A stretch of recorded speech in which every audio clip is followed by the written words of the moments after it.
शिव की आराधना, भगवान देवाधिदेव महादेव की साधना, भगवान शंकर का भजन, भगवान शंकर का स्मरण बहुत जरूरी। शिव नाम बहुत जरूरी। पर वो भगवान शंकर की अविरल भक्ति, भगवान शिव का भजन, भगवान शिव का नाम जाप हमें कब फल प्रदान करता है?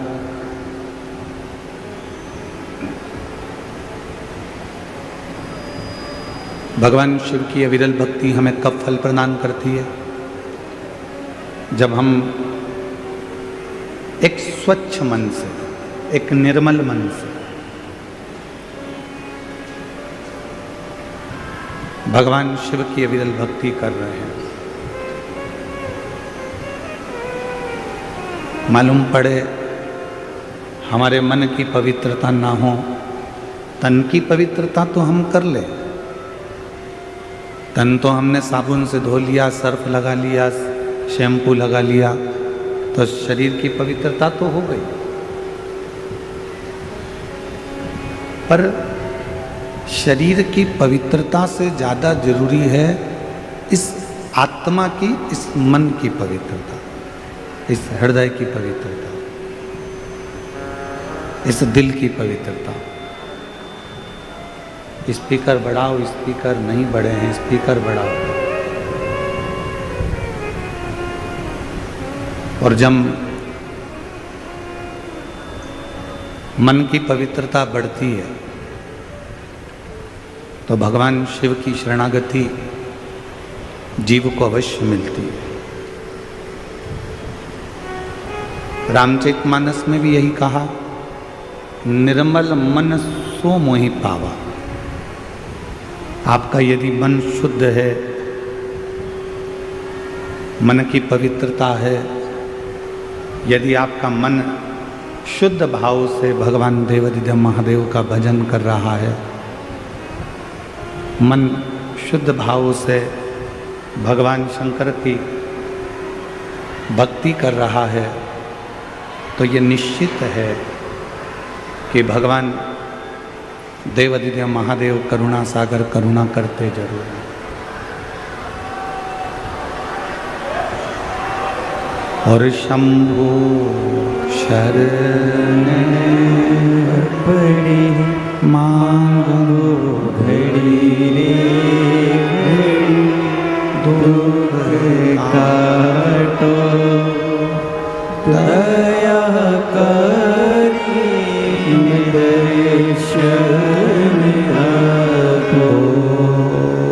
शंभु शरण पड़ी मांगो घड़ी रे घड़ी, दुख काटो दया करी दर्शन आपो।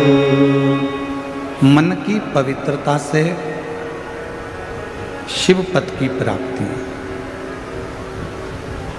मन की पवित्रता से भगवान की शरणागति है।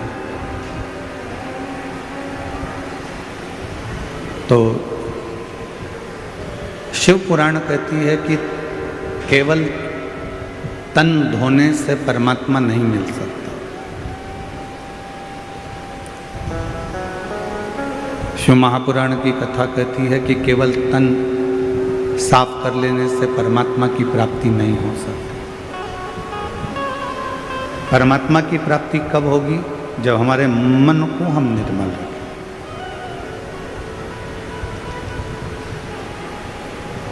आपसे एक बात पूछें, उत्तर दीजिएगा जरा। जितनी मेरी शिरडी की जीजियाँ बैठी हैं, जितने मेरे शिरडी के जीजा बैठे हैं, उत्तर देना। घर में रोज झाड़ू लगाते हो कि नहीं लगाते? जम के तो बोलो, लगाते हो? घर में रोज बर्तन मांजते हो कि नहीं मांजते हो? बोलो बोलो, जम के बोलो, मांजते हो? जब घर में रोज झाड़ू लगा रहे हो, रोज बर्तन मांज रहे हो, अपने गिलास, अपने चाय के कप अपन स्वयं मांज लेते हैं, साफ कर लेते हैं। जब घर में रोज झाड़ू लगा रहे हो, रोज बर्तन मांज रहे हो, रोज सफाई कर रहे हो, तो मान लो 2 दिन, 4 दिन, 8 दिन, 10 दिन, 15 दिन, 1 महीना यदि तुम घर में झाड़ू नहीं लगाओ तो 1 महीने तक तुम बर्तन ही नहीं मांजो तो वो बर्तन पर मेल जमता जाएगा, झूठन जमती जाएगी और बर्तन काला हो जाएगा। जिस कमरे की रोज झाड़ू नहीं निकलती, जिस घर की रोज बुआरी नहीं निकलती, झाड़ू नहीं झाड़ते, वो कमरा एक दिन अटाला घर हो जाता है, कबाड़े का कमरा हो जाता है।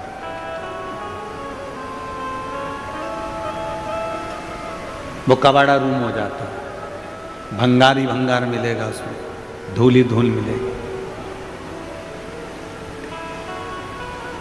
रोज बर्तन साफ करना भी जरूरी है, रोज कमरे की झाड़ू लगाना भी जरूरी है, रोज अपने घर को साफ करना जरूरी है।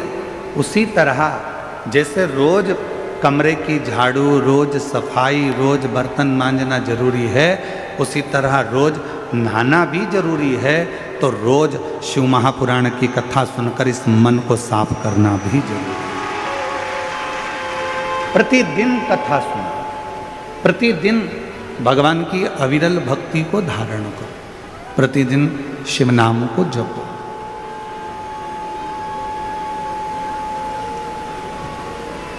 और जब हम प्रतिदिन भगवान शंकर के मंत्र जाप को करते हैं, प्रतिदिन शिव नाम को जपते हैं, तो हमारा मन अपने आप साफ होते चले जाता है।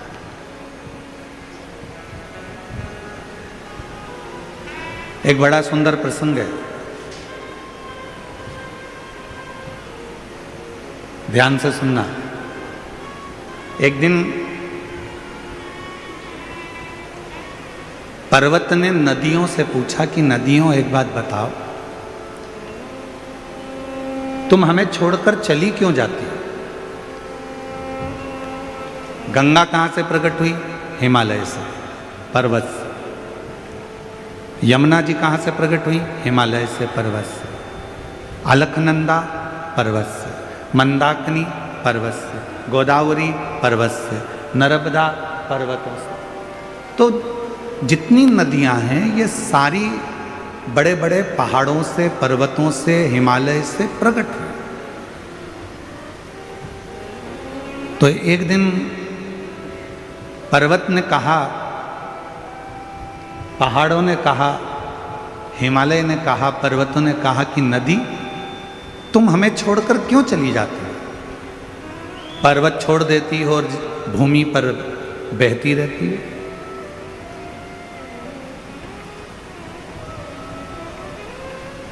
नदी चुप रही, कुछ बोली नहीं।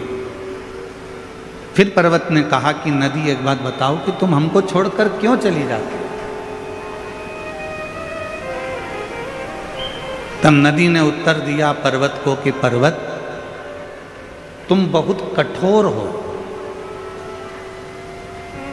और तुम इतने कठोर हो, तुम्हारे कठोरपन के कारण हम तुम्हें छोड़कर चले जाते हैं। शिव महापुराण की कथा कहती है यदि अच्छे रिश्ते रखना है, परिवार में सबको जोड़कर रखना है, अपनों को अपना बनाकर रखना है, तो ज़्यादा कठोर बनकर मत रहना, वरना नदी चली जाती है तो इंसान भी चला जाता है।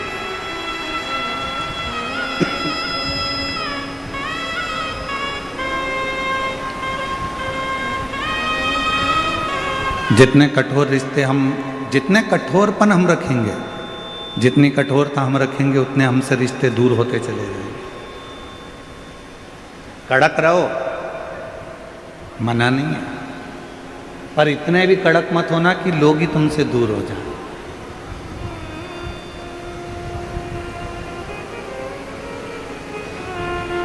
क्रोध करो, मना नहीं है, पर इतना भी क्रोध मत करना कि लोग तुमसे दूर हो जाएं।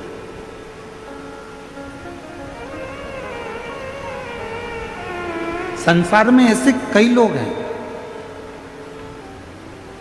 जो दिल के साफ हैं, पर उनका जो भड़बड़ापन है, उनका जो क्रोध है, उनका जो कड़कपन है, वो कड़लापन कई लोगों को दूर कर देता है।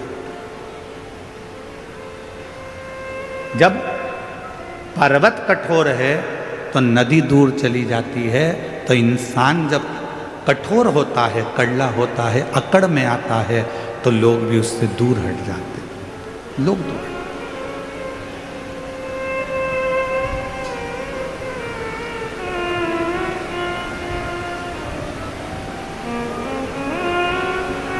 मैं माननीय राधा कृष्ण विखे पाटिल जी आपको एक बात कहना चाहूँगा। परसों की बात है और परसों जब हम आपके घर से आ रहे थे तो वहाँ बहुत सारे लोग, कोई कहीं कहीं से आए होंगे, तो इकट्ठे हो गए।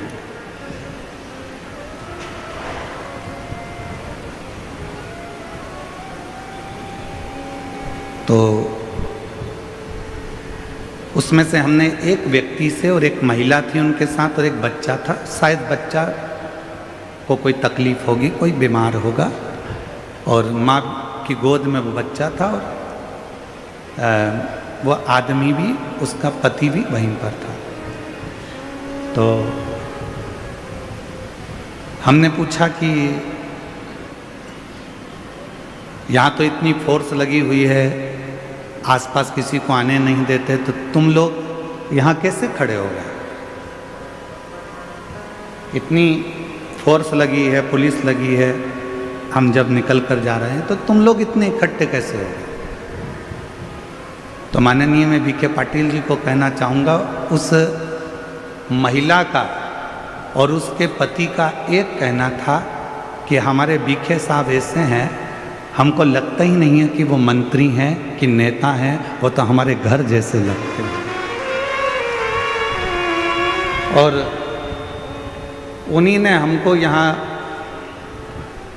खड़ा करवा दिया कि गुरुजी निकलेंगे तो तुमको आशीर्वाद देते हुए चले जाएंगे दर्शन।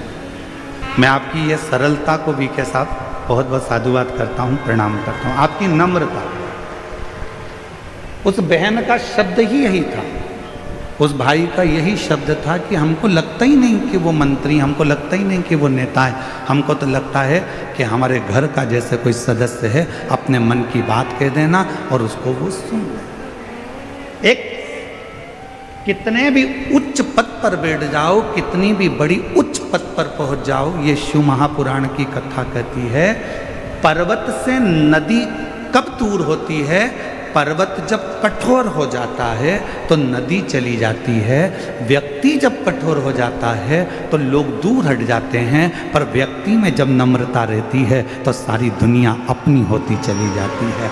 सबका प्यार मिलता है, सबका।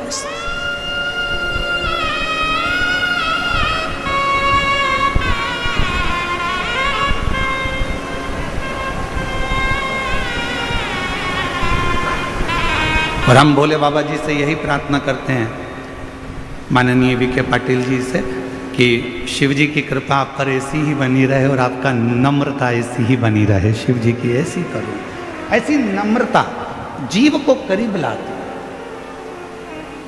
आपके भीतर की सरलता शिव को करीब लेकर आती। हमने ऑनलाइन कथा में एक बात कही थी जलगांव से कि शिव को पाने का सबसे सुंदर तरीका कौन सा है? तो जलगांव की कथा में कहा था, शंकर जी को पाने का सबसे सुंदर तरीका है अपनी वाणी का प्रयोग करो, शिव को पुकारो।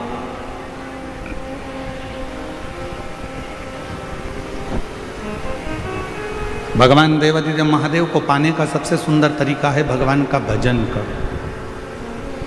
शिव जी को पाने का सबसे सुंदर तरीका है एक लोटा जल, सारी समस्या का हल। शिव को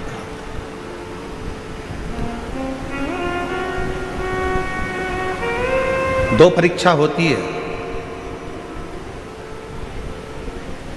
एक परीक्षा होती है लिखित, एक परीक्षा होती है मौखिक। बोलो जी जी हाँ सही है कि गलत है? जम के तो बोलो। 2 परीक्षा होती है। एक परीक्षा होती है लिखित परीक्षा,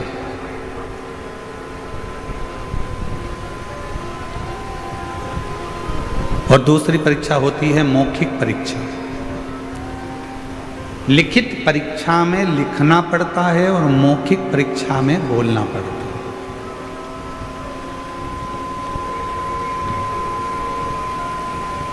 लिखित परीक्षा में नकल हो सकती है, लिखने वाली परीक्षा में आप थोड़ी बहुत नकल कर सकते हो, नकल हो सकती है, पर मौखिक परीक्षा में नकल नहीं होती, उसमें तो आपको सामने बैठकर बोलना पड़ता है। मौखिक है।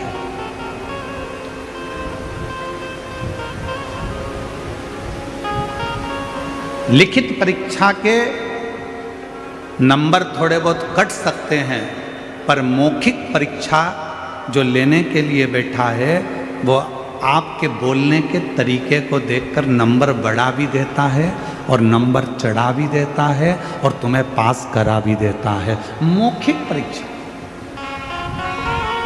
लिखित परीक्षा में नकल हो सकती है, लिखित परीक्षा में आपके नंबर कम हो सकते हैं, पर मौखिक परीक्षा में आपके नंबर बढ़ सकते हैं, टीचर आपके नंबर बढ़ा सकता है। वो मौखिक परीक्षा। मौखिक।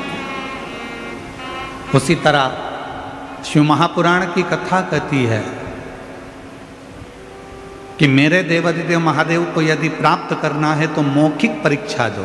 मौखिक परीक्षा मतलब सवेरे से लेकर शाम के बीच में जितनी बार बन जाए अपने मुख से श्री शिवाय नमस्तु, श्री शिवाय नमस्तु, श्री शिवाय नमस्तुभ्यं, श्री शिवाय नमस्तुभ्यं। ये मौखिक परीक्षा है। आप जितना पुकारोगे, गज ने पुकारा, भगवान गरुण चढ़कर आ गए उस हाथी की पुकार सुनकर, उस गज की पुकार सुनकर। ग्राह का शीश काट दिया, हाथी का पांव छुड़ा दिया।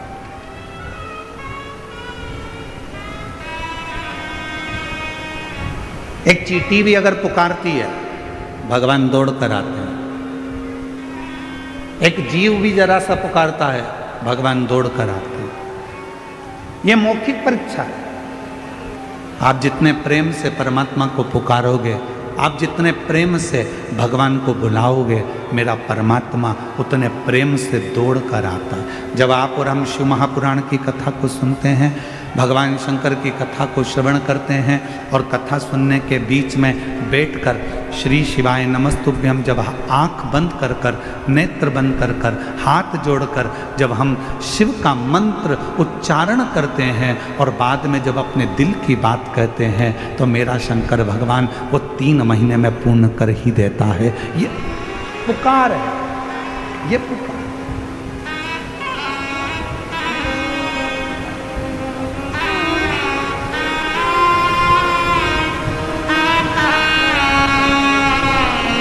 श्री शिवाय नमस्तुभ्यं, श्री शिवाय नमस्तुभ्यं, श्री शिवाय नमस्तुभ्यं, श्री शिवाय नमस्तुभ्यं, श्री शिवाय नमस्तुभ्यं, श्री शिवाय नमस्तुभ्यं। जब आप और हम दिल से जब उसको पुकारें, उसको बुलाएं और उसको अपने दिल का हाल सुनाएं, अपने मन से कुछ उसको कहकर सुनाएं, तो वो सुनता है।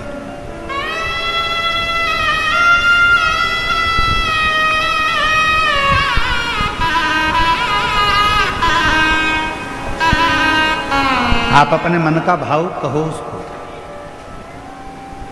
आप अपने दिल का भाव कहो उसको।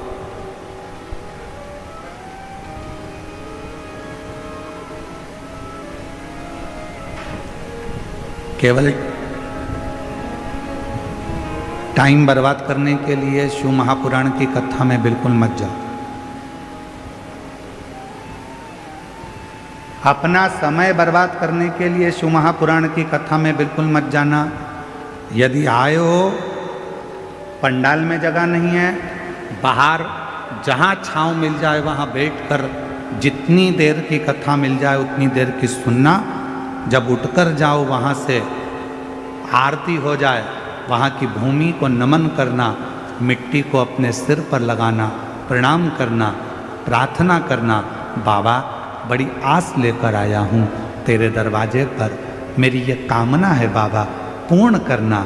3 महीने में मेरा भी पत्र व्यासपीठ पर पहुँचे ऐसी कृपा करना बाबा। उससे प्रार्थना होती होंगी तुम्हारे क्षेत्र में। शिरडी तो पवित्र नगरी है, शिरडी में तो बहुत कथाएं होती होंगी, बहुत कथावाचक आते होंगे, बहुत बड़े बड़े आयोजन होते होंगे, बहुत बड़े बड़े फंक्शन होते होंगे। हम मानते हैं जितने भी आयोजन होते हों हम उन सबको नमन करते हैं, प्रणाम करते हैं, दंडवत करते हैं। बहुत बड़े बड़े वक्ता भी आते होंगे, श्रोता भी आते होंगे, हम उन सब के चरणों को नमन करते हैं। बहुत बड़ी बड़ी कथा भी होती होगी, हम उन सब के चरणों को नमन करते हैं। पर ये शिव महापुराण की कथा केवल कथा नहीं है, आप इसको कथा समझो ही मत। ये 5 दिन की कथा चौथे दिन में चल रही है। कल सुबह 8 बजे से 11 बजे तक इस पंडाल में कथा हो जाएगी। टीवी पर 1 बजे से 4 बजे तक लोग देख लेंगे। 11 बजे यहाँ कथा होने के बाद सब अपने अपने घर को चले जाएंगे। इसको कथा मत समझो कि तुम कथा में आकर बैठे हो।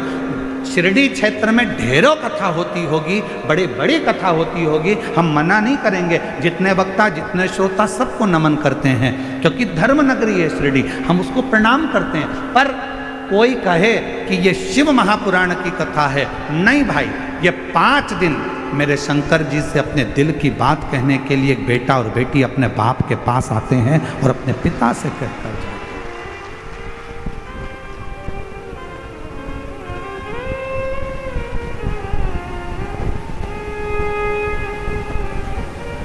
पहले मोबाइल नहीं होते थे, फोन नहीं होते थे, एसटीडी बूथ होते थे। बोलो सही है कि गलत है? अरे जम के तो बोलो। ना फोन होते थे, ना मोबाइल होते थे, एसटीडी बूथ होते थे। लोगों को बात करना रहती थी तो अपना टाइम निकालकर एसटीडी बूथ पर जाते थे, नंबर डायल करते थे और फ़ोन पे बात करते थे। अपने दिल का हाल उस एसटीडी बूथ के कक्ष में एक कमरा होता था, छोटा सा डब्बा होता था एसटीडी का, उसके अंदर दरवाज़ा बंद कर कर आप अपने दिल की बात कहते थे। पसीना टपकता रहता था। वो एसटीडी बूथ में एसी नहीं लगा होता था, लगा होता था क्या? अरे बोलो तो जम के। पसीना टपकता था, दरवाज़ा बंद था, कोई अपनी बात ना सुन ले, एसटीडी बूथ का दरवाज़ा बंद कर कर हम बात करते थे। 5 मिनट, 10 मिनट और ज़्यादा बात करना हो तो 20 मिनट, 1 घंटा हम अपने दिल की बात उस एसटीडी बूथ के अंदर बैठ कर करते थे।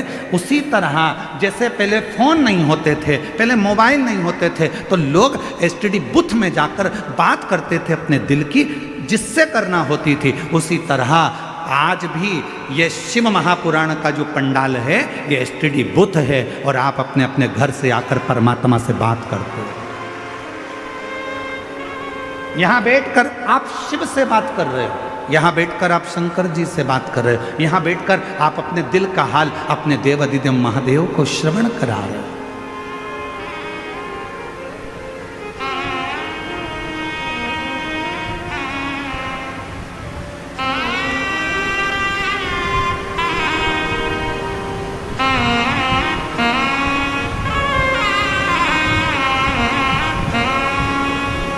कई बच्चे कहते हैं गुरुजी आप चले जाते हो तब आपकी बहुत याद आती है, हम आपको बहुत मिस करते हैं। हम कहते काय को मिस करते हो?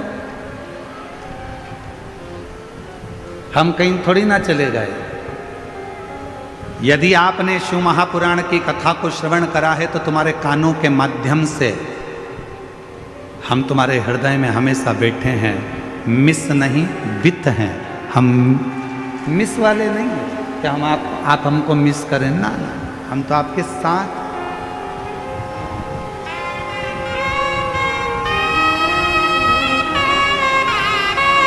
और मैंने तेरे ही भरोसे बाबा, तेरे ही भरोसे हवा बिच उड़ती जावांगी बाबा, डोर तो छड़ी में कटी जावांगी। भोले मैं तेरी पतंग शंभो, मैं तेरी पतंग हवा बिच उड़ती जावांगी बाबा, डोर तो छड़ी में कटी जावांगी। आप शिव से बात करने के लिए, यहां केवल कथा सुनने के लिए नहीं आए।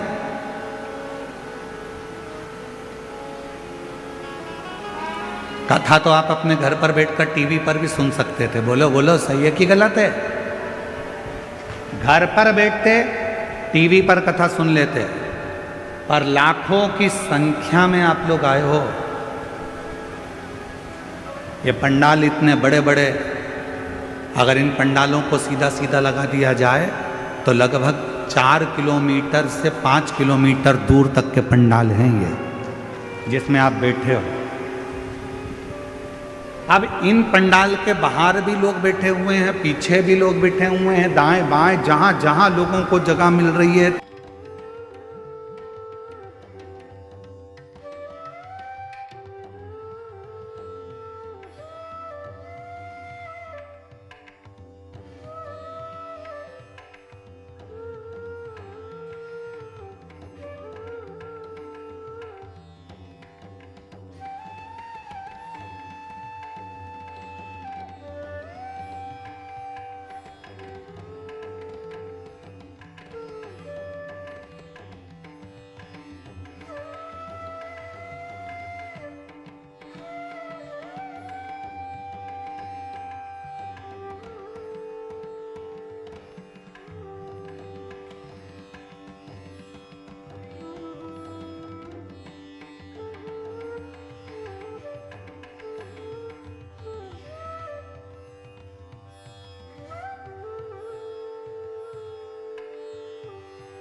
कितने लोग निश्चित हो रहे हैं, हम भी तुम में शामिल हैं, हम भी सुनते हैं।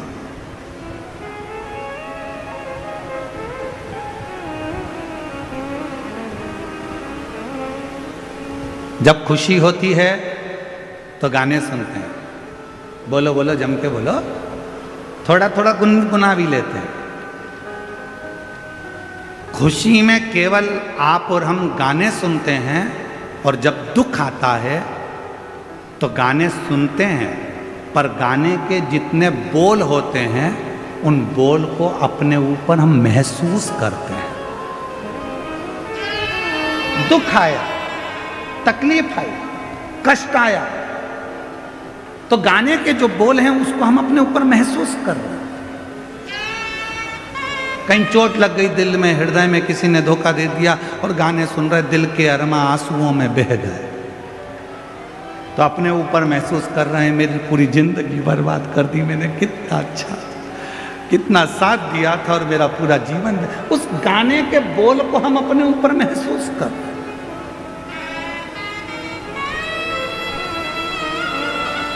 खुशी में गाने सुनते हैं, दुख में गाने के बोल को अपने ऊपर महसूस करते हैं।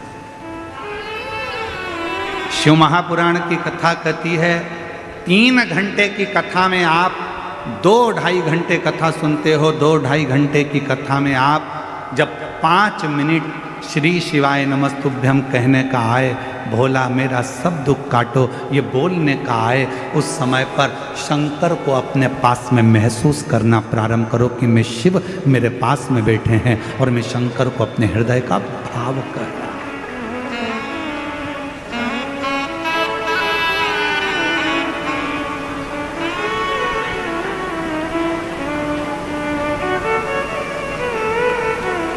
महसूस कर रहा हूं। और महादेव नमन चरणों में स्वीकार कीजिए, सबका किया है मेरा भी उद्धार कीजिए, उद्धार कीजिए। हे त्रिपुंडधारी, हे त्रिशूलधारी। भगवान शंकर को अपने दिल का भाव कहो, अपने मन की बात कहो, भगवान शंकर को अपने हृदय का भाव कहकर सुनो, अपने हृदय का भाव। और जब भगवान देवाधिदेव महादेव को अपने हृदय का भाव कहोगे तो वो स्वीकार करेगा, स्वीकार। केवल इसको शिव महापुराण की कथा मत कहो,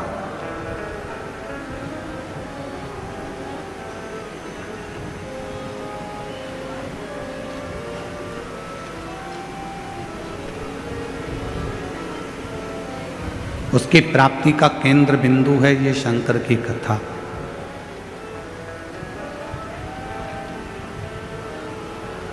पहले कथा में कहा, हेलीपैड देखकर हेलीकॉप्टर नीचे उतर जाता है।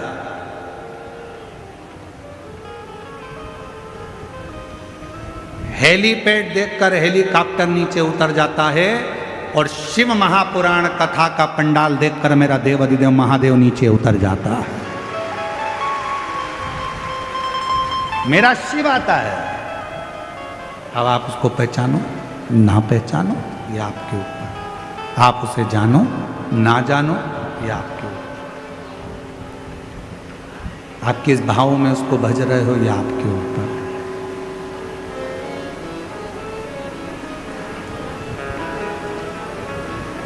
शिव कथा कह रही है।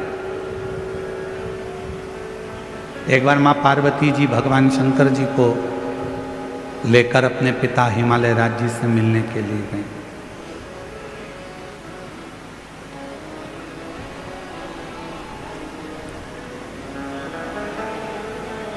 और माता पार्वती जी भगवान शिव को लेकर जब अपने पिता हिमालय राज जी से मिलने के लिए गई तो हिमालय राज कहीं गए हुए थे।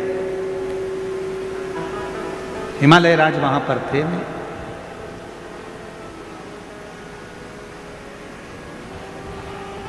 पार्वती जी अपनी मां मीनावती के पास पहुंची और मां मीनावती की गोद में सिर रखकर मां पार्वती जी लेट गई।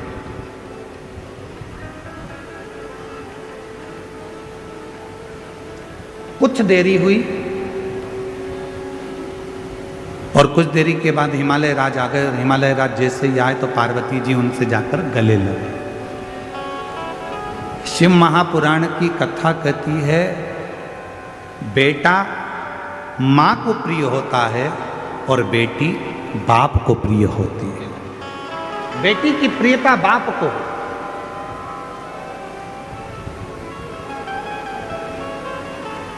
बेटे की प्रियता मां को।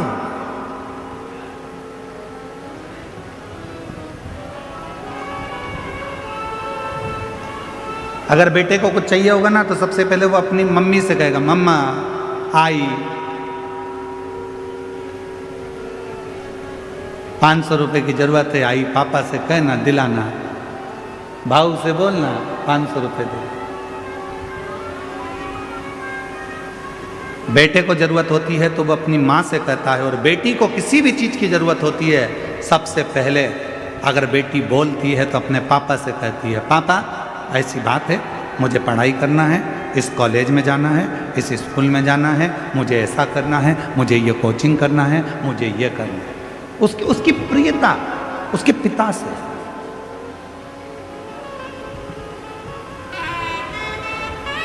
दुनिया के लोग कहते हैं कि बेटी की विदाई में सबसे ज़्यादा माँ रोती है, पर शिव महापुराण की कथा कहती है कि बेटी की विदाई में सबसे ज़्यादा रोता है तो उसका बाप रोता है, उसका पिता।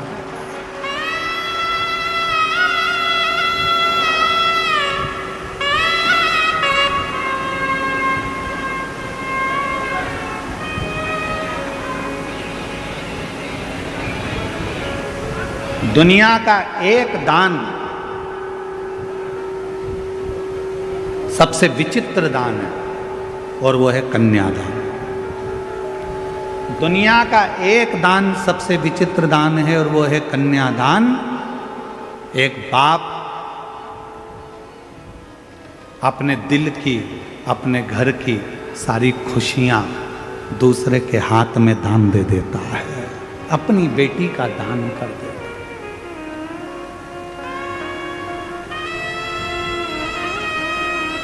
दुनिया का सबसे विचित्र दान है कन्यादान, जिसमें एक पिता अपने घर की सारी खुशी एक दूसरे के हाथ में दे देता है। कन्या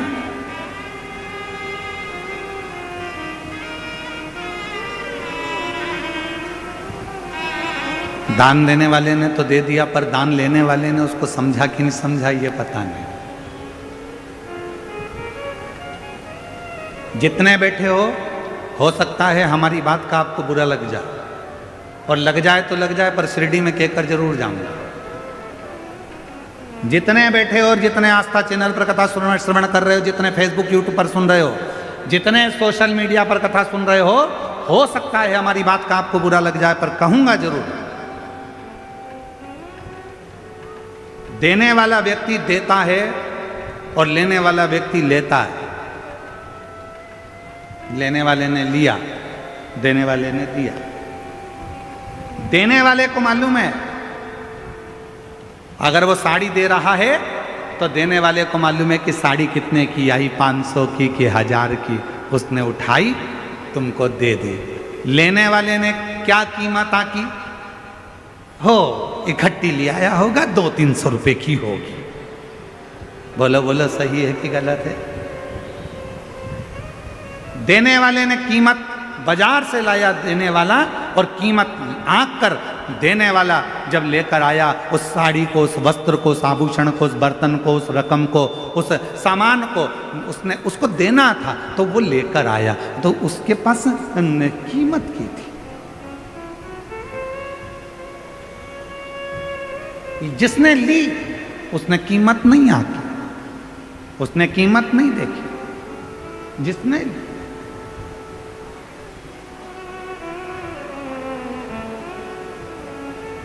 शादी में कौन कौन गया है? किसी की शादी में गए हो कभी? अरे हाथ तो उठाओ जरा। गए हो सब लोग शादी में? अगर शादी में गए होगे तो लिफाफे में पैसे डाले थे? अरे बोलो तो जम के। डाले थे? ठीक है। लिफाफा कितने का आया था? 2 रुपए का? 5 रुपए का? पैसे का तो आया था कि नहीं आया था, ये बताओ पहले तो। 2-5 रुपए का लिफाफा आया होगा, तुमने उसमें 500-1000 रुपए डाले होंगे, पॉकेट में तुमने पैसे डालकर शादी वाले को दिए होंगे।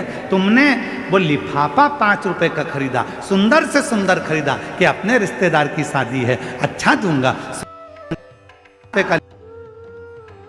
5 रुपए का लिफाफा खरीदा और तुमने उसमें 1000-2000 रुपए रखकर दिए।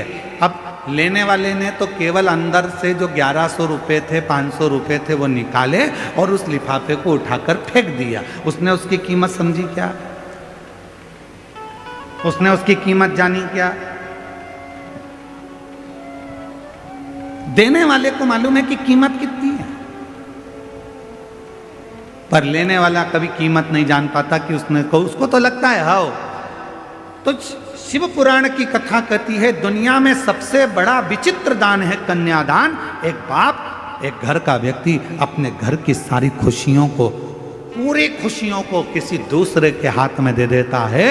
अब लेने वाले के ऊपर निर्भर करता है कि वो कीमत क्या जाने कि एक बाप ने अपनी पूरी खुशियां दे दी, तो तू उसको समझेगा कि नहीं समझेगा। एक लड़की को लेकर जा रहा है, धर्म पत्नी बनाकर लेकर जा रहा है, उसकी कीमत को तू समझेगा कि नहीं समझेगा, ये तेरे ऊपर निर्भर करता है, ये तेरे ऊपर निर्भर करता है।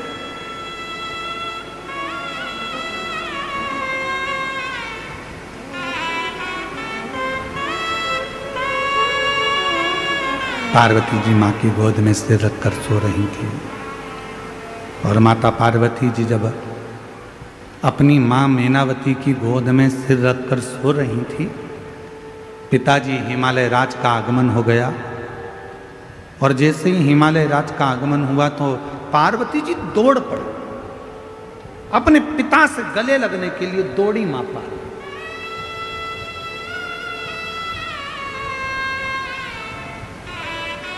गले लगी। पिताजी ने पूछा पार्वती जी से कि तू बहुत दिनों के बाद आई है बेटी, क्या बात है, कैसे आना हुआ, क्यों आई हो, कैसे आई हो?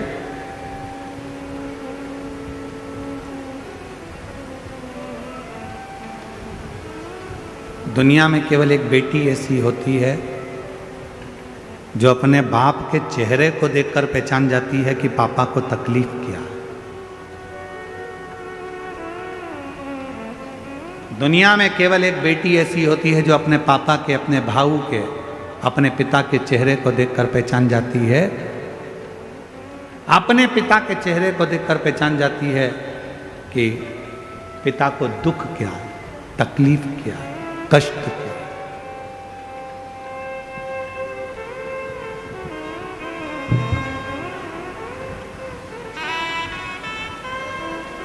पिता को देखकर समझ जाते हैं।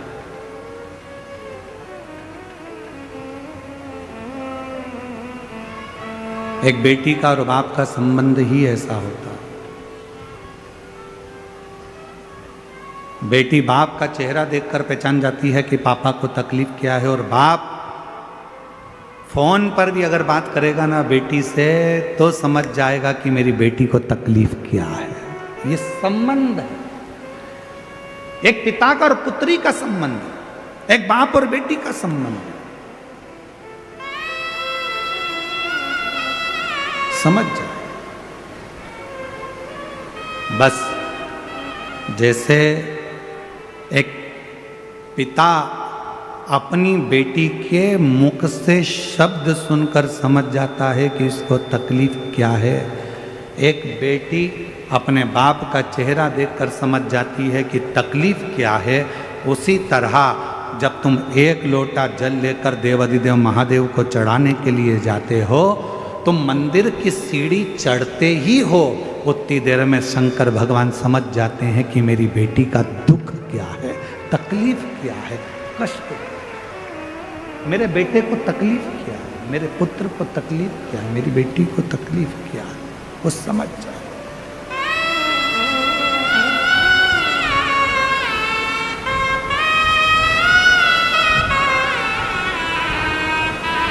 वो जान जाते हैं। और रिश्ता तेरा मेरा सबसे प्यारा, रिश्ता तेरा मेरा सबसे प्यारा, तू मेरा बाबा मैं हूँ तेरा लाला, मैं हूँ तेरा लाला, तू मेरा बाबा मैं हूँ तेरा लाला, मैं हूँ तेरा लाला। ये संबंध शिव जान जाते हैं, शिव पहचान जाते। आपकी प्रार्थना से, आपके भजन से, आपके कीर्तन से, आपके मंत्र जाप से, आपके स्मरण से, आपके नाम जाप से, आपके स्मरण से, आपके कीर्तन से, आपके भजन से शिव पहचान जाते हैं कि आपको तकलीफ क्या है, कष्ट क्या है।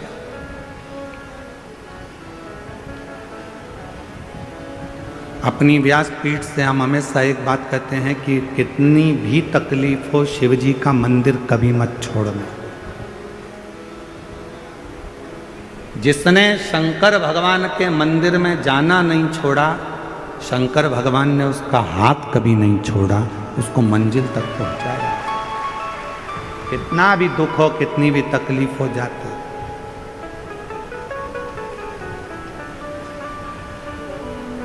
उसके दरवाजे तक जाओ।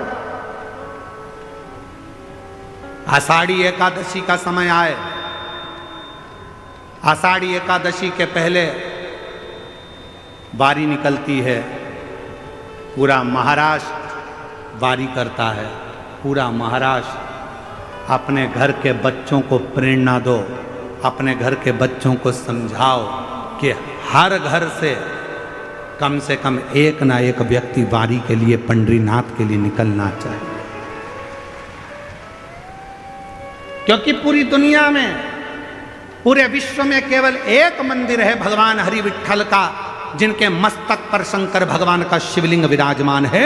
वो पूरी दुनिया में केवल हरि विट्ठल पांडुरंगा विट्ठलनाथ।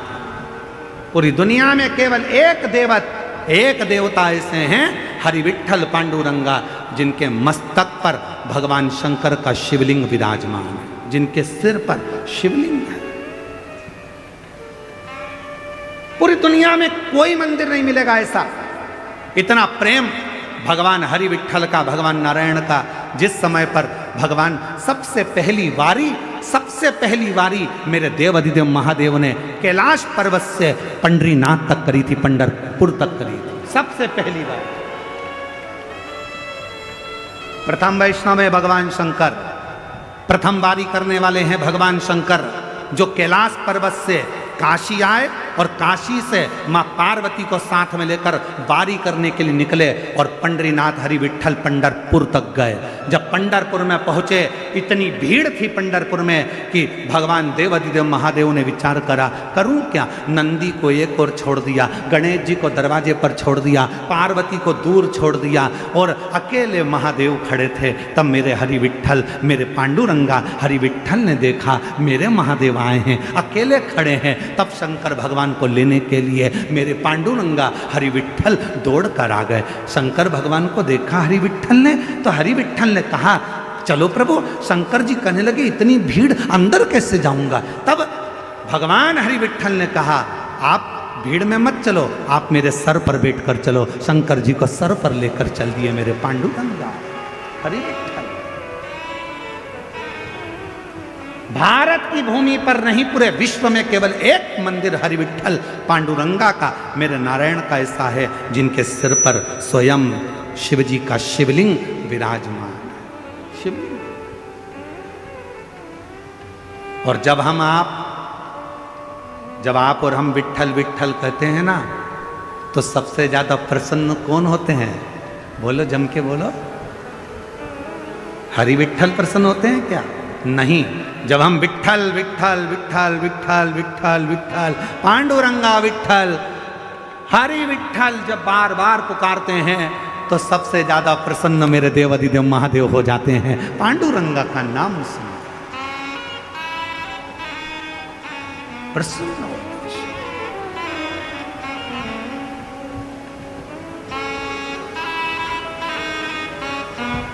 है कोई ऐसा मंदिर दुनिया में, कोई ऐसा मंदिर बता दो जहां भगवान की मूर्ति के पास में माथा टेकने को मिलता हो? दुनिया में कोई मंदिर ऐसा नहीं है जहां भगवान के श्री चरणों तक पहुंचा जाए। केवल हरि विट्ठल पांडुरंगा, जिनके मस्तक पर शिव बैठे हैं, दुनिया का एक मंदिर है पांडुरंगा हरि विट्ठल का, जिनके चरणों में अपन जाकर अपना माथा टेक सकते हैं, हाथ लगा सकते हैं, चरण छू सकते हैं। वो केवल एक विट्ठल। इसलिए विट्ठल विट्ठल विट्ठल जब हम पुकारते हैं तो शिव प्रसन्न, शंकर। पर दुनिया के लोगों ने इसमें भी भेद कर दिया। दुनिया के लोगों ने कहा शिव हमारे नहीं है, किसी ने कह दिया ये हमारे नहीं है, किसी ने कह दिया वो ऐसा हो गया। नहीं, शिव महापुराण की कथा को यदि आप श्रवण कर रहे हैं, हरि विट्ठल के मंदिर में जब आप दर्शन करने के लिए जाएंगे, आप पांडुरंगा हरि विठल को जब याद करोगे तो शिव प्रसन्न हो जाएंगे, और शिव का नाम लोगे, श्री शिवाय नमस्तुभ्यम कहोगे तो स्वयं नारायण प्रसन्न हो जाएंगे। ये दोनों का साथ है, दोनों का प्रेम है, दोनों की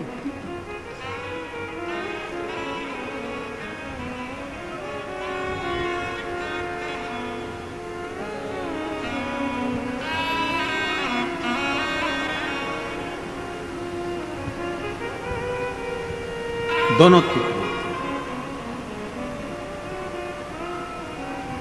इसलिए कहते हैं कि इस मानव शरीर में जितना बन सके भगवान की भक्ति को एक वो मराठी भाषा में कहते हैं ना, देहाची तिजोरी भक्ति चाच ठेवा उघडदार देवा उघडदार देवा देहाची तिजोरी भक्ति चाच ठेवा उघडदार देवा उघडदार देवा। ये भीतर ये शरीर रूपी तिजोरी में परमात्मा के नाम के रतन को रखकर भगवान की अविरल भक्ति को धारण, अविरल भक्ति। फिर देखें भगवान मिले ना मिले। माझा विठ्ठल विठ्ठल विठ्ठला माझा विठ्ठल पांडुरंग विठ्ठला। उसका नाम पुकारने से मेरे शिव प्रसन्न होते हैं, मेरे शंकर प्रसन्न।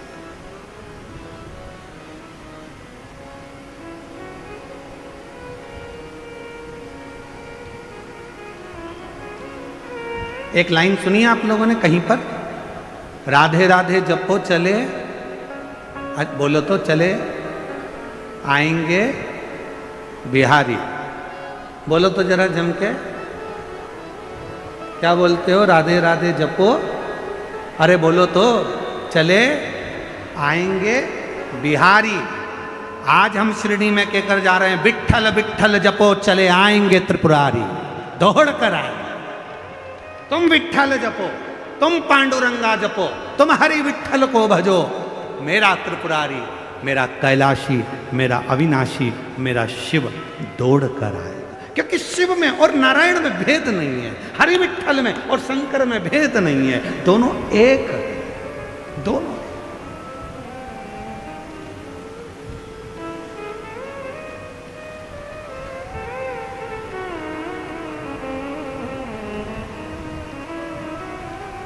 विठ्ठल विठ्ठल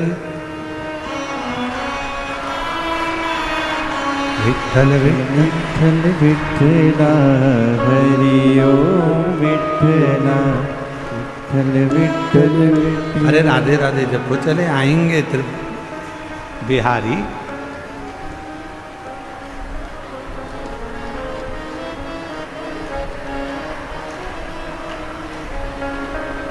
विठल विठल जपो चले आएंगे त्रिपुरारी। विठल विठल जपो चले आएंगे त्रिपुरारी, चले आएंगे त्रिपुरारी, आएंगे त्रिपुरारी, चले आएंगे त्रिपुरारी। विठल विठल विठल विठल जपो चले आएंगे त्रिपुरारी। विठल विठल जपो चले आएंगे त्रिपुरारी।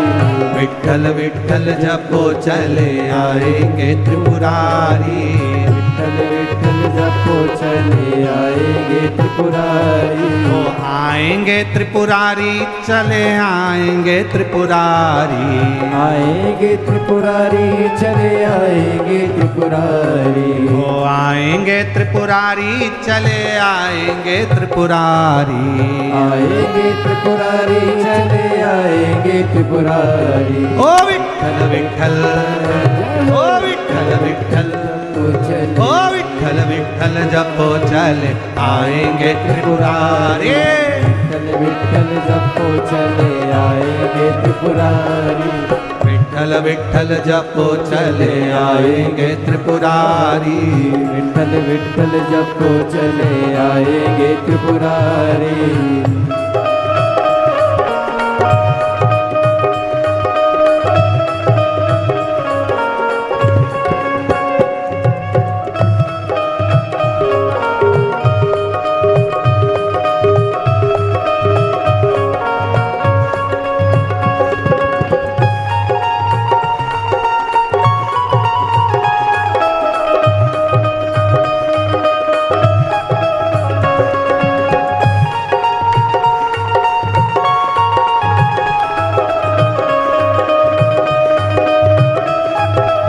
दोनों हाथों से ताली सेवा देते हुए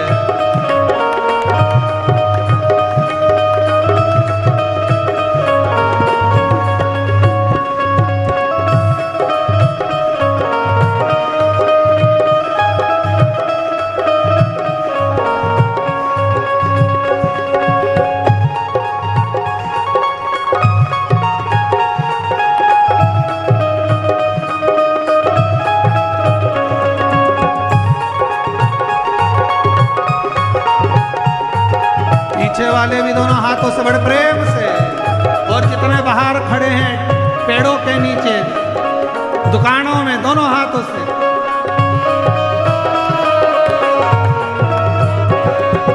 विठ्ठल मेरे मिश्री तो स्वाद है त्रिपुरारी।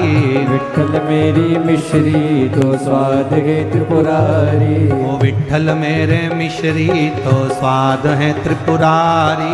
विठ्ठल मेरे मिश्री तो स्वाद है त्रिपुरारी। ओ विठ्ठल मेरे मिश्री तो स्वाद है त्रिपुरारी। विठ्ठल मेरे मिश्री तो स्वाद है त्रिपुरारी। ओ विठ्ठल मेरे मिश्री तो स्वाद है त्रिपुरारी। विठ्ठल मेरे मिश्री तो स्वाद है त्रिपुरारी। ओ विठ्ठल विठ्ठल ओ विठ्ठल विठ्ठल ओ विठ्ठल विठ्ठल जपो चले आएंगे त्रिपुरारी।